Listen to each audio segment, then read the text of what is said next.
The most consistent theme out of everything with Harry, since Harry and Meghan, it's gone into complete overdrive over the course of the last 2 or 3 days, is that it's all about the press, the evil media.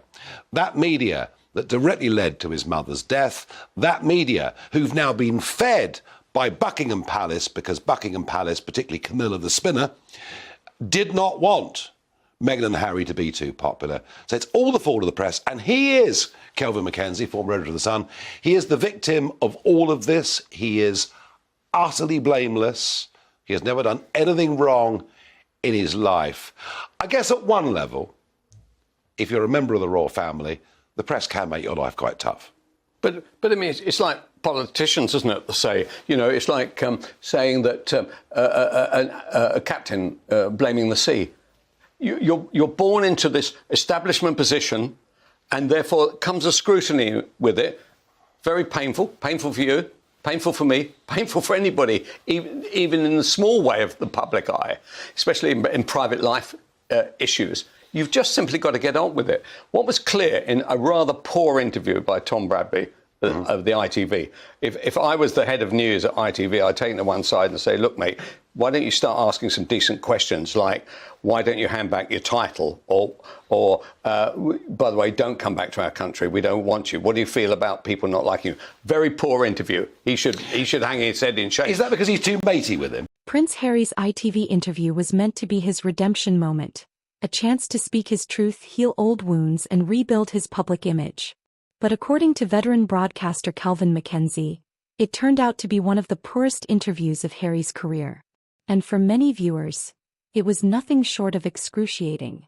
Tonight we're unpacking why Harry's emotional performance failed to connect, and how his words may have done even more damage to his royal legacy.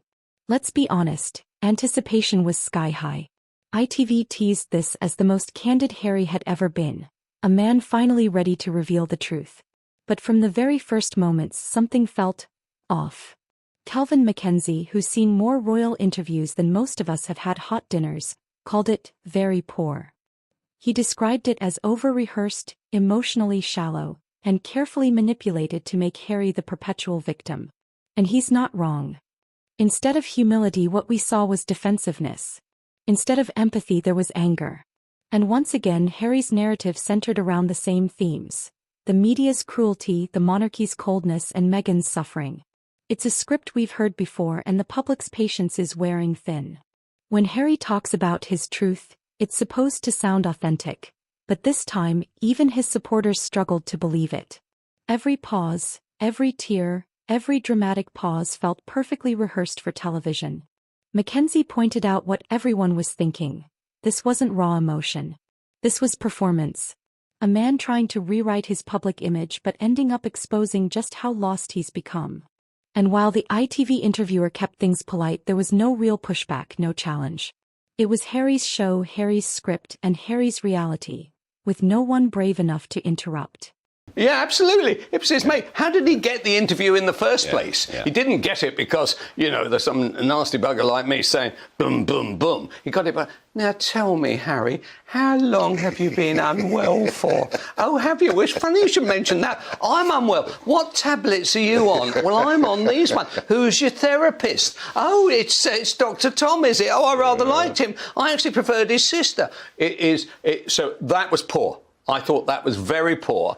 And of course, I often wondered whether he actually flew out to California because for the very reason that he couldn't come back to this country because, of course, I don't care about the weed so much, but the cocaine and all that stuff, which seemed to be fairly recent. I mean, all right. Perhaps the whole of London is full of the stuff, and perhaps we shouldn't be too tough on him. But going back to his essential point, and he was never letting this go, and he didn't let it go in the American interviews either, was that actually it was the press. That right, look, his mother died under terrible circumstances, far too young, and in our country she was both a much loved but also a much discussed figure. Right, I quite understand that. He's 12 years old, he's on the cusp. Horrible. He's just about to set out, and suddenly he's got no mum.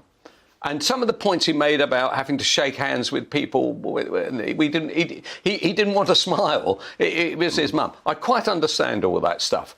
But then to try and claim, well, it's the press what done it. Yeah. And also, the thing he really objects to is the fact that one side of his family, he claims, were leaking against his side. Now, you're going to have Dan Wootton on in a second. Now, Dan got some great royal stories, right? He's written a great piece on Mail Online today about it.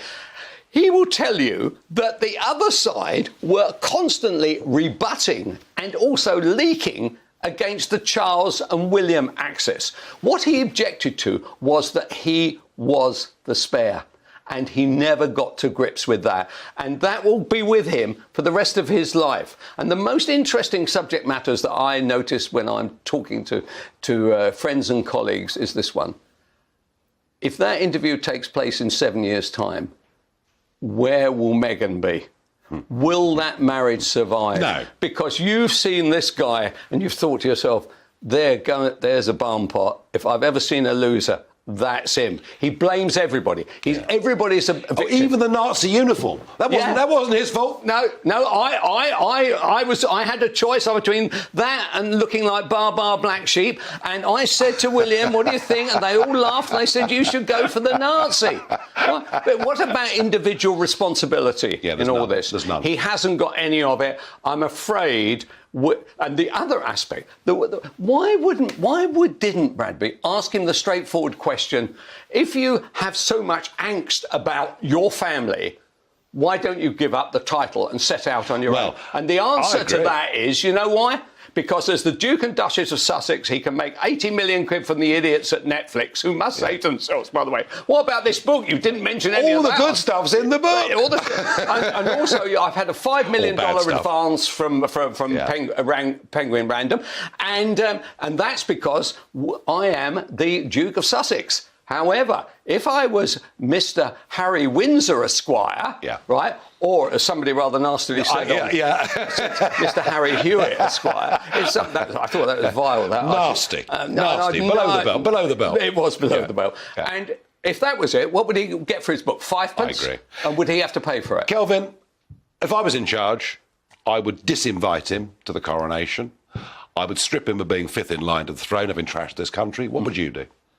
Well, I'd be in your boat. But as I understood it from Charlie Ray, a long-time royal editor, he said, "Well, that's not possible. You got to pass a law." The question is, would MPs vote for that? I suspect, the way they work is, what does the voting look like? And actually, the voting in the nation basically is probably running about 70-30 right now. Yeah. So all these MPs who are basically guided by that kind of stuff, I think they might well give it a go.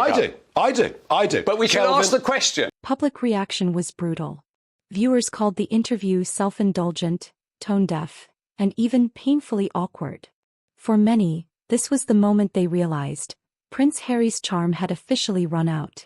MacKenzie went even further, calling the entire production a disaster that showed Harry as entitled and detached from reality. The once adored prince, who stood for honesty and courage, now looks more like a man addicted to grievance. One royal analyst put it bluntly, Harry isn't telling his truth anymore, he's selling it. And in doing so, he's cheapening everything the royal family once represented. Behind every Harry media move, many see Meghan's invisible hand. It's no secret she's heavily involved in the Sussex PR machine. From Netflix documentaries to Oprah interviews, every word is calculated, every moment framed. MacKenzie and other commentators argue that Meghan's influence might be driving Harry further from authenticity. What was meant to be a heartfelt conversation became another episode in the Sussex PR saga, filled with victimhood, resentment, and selective truths. And that's what's most tragic: Harry's inability to separate his identity from the narrative Meghan helped create. Each interview makes him look smaller, angrier, and less royal by the day. Now the question is, what next? Has Harry finally burned through the last of his public sympathy? With the memoir backlash still fresh and his relationship with the royals strained beyond repair, this ITV appearance might mark the end of the Sussexes' credibility as truth-tellers. Even those who once admired him are beginning to ask, does Harry even realize how he's coming across? angry, bitter, and trapped in a narrative that no longer serves him. Kelvin MacKenzie said it best: "Harry used to be one of us. Now he's lost in his own story." This ITV interview was supposed to be Harry's chance to heal, but instead, it revealed a man still fighting ghosts, still blaming everyone but himself. For a prince once loved for his honesty and humor, it's a sad fall indeed. What did you think of Harry's ITV interview? Was he being sincere, or just selling another story? Let's talk in the comments. Subscribe for more fearless royal analysis, honest takes, and the truth behind the palace walls.